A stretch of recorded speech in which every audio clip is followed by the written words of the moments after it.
Hello all, we are back to our channel Ayurveda in a nutshell. So we are again with a very interesting topic. We wanted to be a little bit different from the routine. So we are going to discuss whether Ayurveda mentions anything about pets or animals, anything.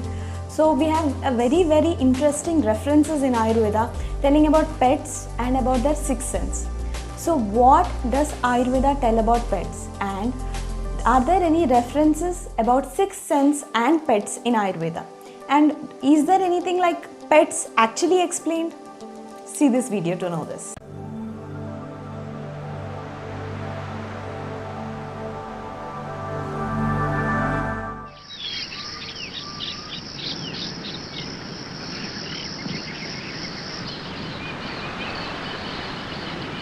Coming to the first point.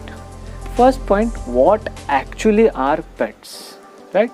Let me tell you, a pet or a companion animal is an animal kept primarily for person's company or entertainment rather than as a working animal or livestock or a laboratory animal. So basically, when you feel lonely, you keep a pet as a companion to you, as a entertainer to you. So that animal is called as pet. Coming to second point, does Ayurveda really talk about pets? Yes, Ayurveda does talk about pets, and there are very many references, but they are very scattered. Like they are in few pages and they are in other chapters in other books. And we even have Ashwa Shastra also, right? There are textual references on treatments for different animals also. So when you come to our Samhitas also, Charaka, Shushruta, Ashtanga Hridaya Samhitas, there are references where they have mentioned how to treat animals, how to give medications to animals, how to treat them from through Ayurvedic massages or deworming through Ayurvedic recipes. All this has also been mentioned. Apart from these, Ayurveda believes strictly in having harmony with nature. That is, having yourself treating everything around you in an equal and respectful manner. So Ayurveda has references. It has references regarding sixth sense of dogs and sixth sense of other animals also. So we'll go further in this discussion and we'll know more. I would like to quote a small quote by Donald. He mentions, "You may have pets, but if it comes to the context of unconditional love, they are the master." Guys, coming to the third point. In third point, we'll discuss about the relationship between the man and an animal then and now. So first, as many of you people might be knowing that in our Sanatan Dharma, it is very well taught that if a man is eating his meal and suddenly an animal comes there and stares at him in hunger, so it is his dharma to provide the meal first to that animal and then have the meal. So that is what the respect which was given to the animals in those days, right? So coming to the now aspect of these pets. So in today's generation, there are many nuclear families when there are very few people who take care of their pets. But do you think that we really care for animals such as, right? People spend lots of money to buy a pet, but do we really care about the animals who are on streets, like stray dogs and stray cats or even? Do we think? But this is wrong. See, at least you don't harm those animals who are on the roadside or something, right?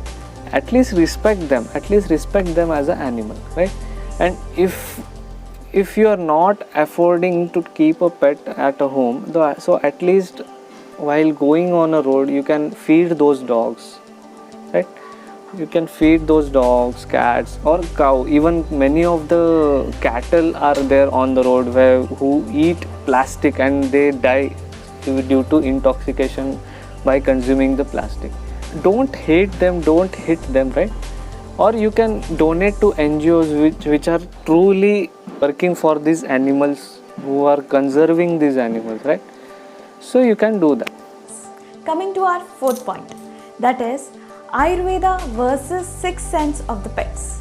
We are here to discuss one of the most amazing topic, that do pets have sixth sense? Yes, they do have.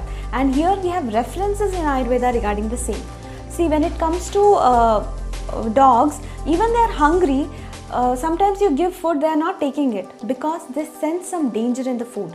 Similarly, if you go back to our Puranas, when we had kingdoms, dynasties, every king had their own pets. Let it be horses, let it be elephants, let it be birds or swans in the water, so many.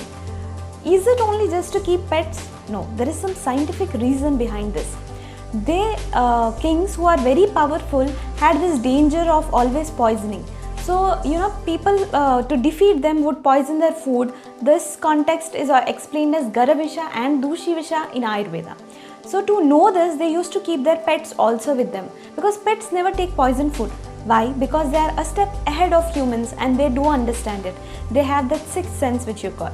So, in Ayurveda, we have this beautiful references explained in 7th chapter of Ashtanga Hridaya Sutrasthana called as Anna Raksha Adhyaya. That is the food protected? It explains it here. So, I am here to explain how different animals react towards poison food. When you give the food towards a monkey, the monkey starts defecating in fear.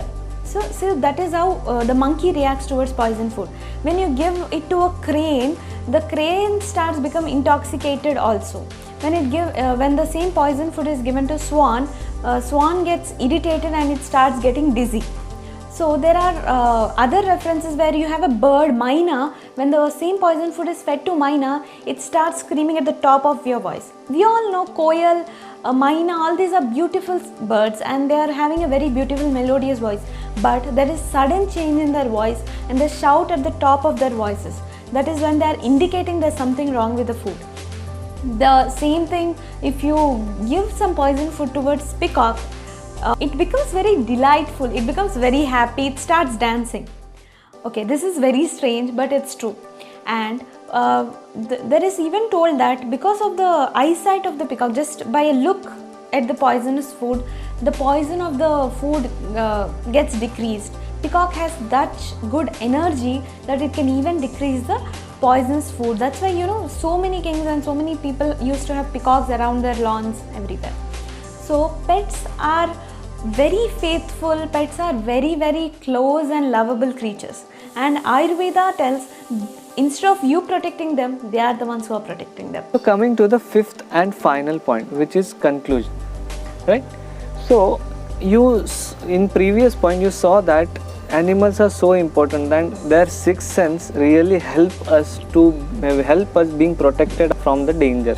And the conclusion is that the man should be always in an harmony with the nature.